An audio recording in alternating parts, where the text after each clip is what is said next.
Yeah, I think we've seen the British public articulate the feelings and sum up the feelings of a nation so well after they have gone and paid their respects. You know, we've seen live TV, we've seen our reporter Jonathan Lee there speaking to people, and there was one lady today that said, you know, the Queen was about three graces: love, hope and faith, and she embodied them, and that's been reflected today. It's quite beautiful. Absolutely, and that's absolutely spot on. And I think there was another thing I read which saying that she wore duty like a jewel.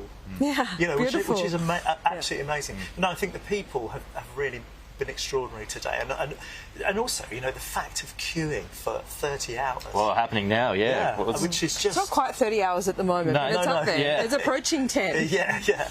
But I mean, I think by, you know, sort of by the time we get to sort of 6:30 a.m. Monday morning, you know, the amount of people that we've gone past, I think we're talking sort of 300, 400,000 possibly. Amazing. I do want to ask you about Harry and William. They're right on cue. They're together. It feels like it's a temporary ceasefire for the two of them, and there are scenes that are reminiscent to when they were walking together 25 years ago after their mother's coffin. What do you think about that? I think it feels temporary. I mean, there is a book coming. We know that there's a book coming from Harry that's going to be full of all sorts of revelations, and you know, that's just going to be yet another huge salvo back against the royal family. And yeah, I think it's a temporary sort of truce. I think Charles III, the new king, very, very keen to just keep the peace during this period. Do you think why temporary? Every single royal correspondent has said this is temporary. Is it insurmountable? Well, it's insurmountable unless you know, the Duke and Duchess of Sussex decide that they're not going to keep launching these fusillades. Yeah. But the point is that they've built an entire career around that. That's what they're doing, The book's been delayed.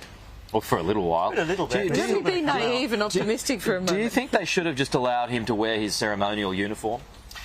I do think that was odd, I have to say. I think that it would have been good to be consistent. I think they allowed it with Andrew, and they should have allowed it with Harry. But they've lumped him in with Andrew. Yeah. And he's clearly furious about it. So. He is. You can tell that, can't you? Yes. Yeah.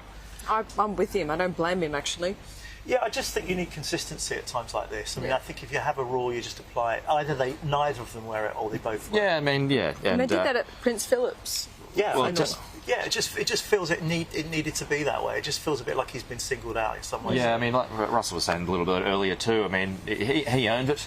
He's done his tours. More than enough. Yeah, and he's.